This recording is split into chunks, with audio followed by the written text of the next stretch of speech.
સુરત વિસ્તારમાં 11 મહિનાની બાળકી રમતા રમતા પાણીની ડોલમાં પડી જતા મોત થયું છે। માતા સૂતી હતી તે સમય દરમિયાન ઘટના બની હતી। વિસ્તારમાં એક બાળકી રમતા રમતા પાણીની ડોલમાં પડી ગઈ। માતા સહિતનો પરિવાર સૂતો હતો ત્યારે આ ઘટના બની। પરિવારજનો જાગ્યા બાદ બાળકી ડોલમાં પડી હોવાની જાણ થતાં તેને સિવિલ પહોંચતા તબીબોએ તેને મૃત જાહેર કરી હતી। મૂળ બિહારના અરવલ્લી જિલ્લાના વતની અને હાલ વિસ્તારમાં આવેલા આવાસમાં રહેતા ધર્મેન્દ્ર સાહુ સંચા ખાતામાં કામ કરી પત્ની અને એક પુત્ર તથા એક પુત્રી સહિતના પરિવારનું ગુજરાન ચલાવે છે। આ દરમિયાન ધર્મેન્દ્ર મંગળવારે સવારે કારખાને કામ પર ગયો હતો, જ્યારે ધર્મેન્દ્રની પત્ની 2 સંતાન સાથે મંગળવારે બપોરે સૂતી હતી। દરમિયાન 2 સંતાન પૈકી 11 મહિનાની દિવ્યા રમતી હતી અને રમતમાં ઘરમાં રહેલી પાણીની ડોલમાં કોઈક રીતે પડી ગઈ હતી, જે બાદ માતા જાગતા દિવ્યા પાસે ન હોવાની જાણ થતાં શોધખોળ શરૂ કરી હતી।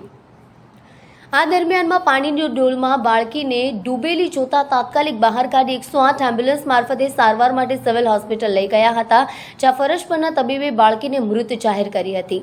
સમગ્ર મામલે પોલીસે તપાસ શરૂ કરી છે।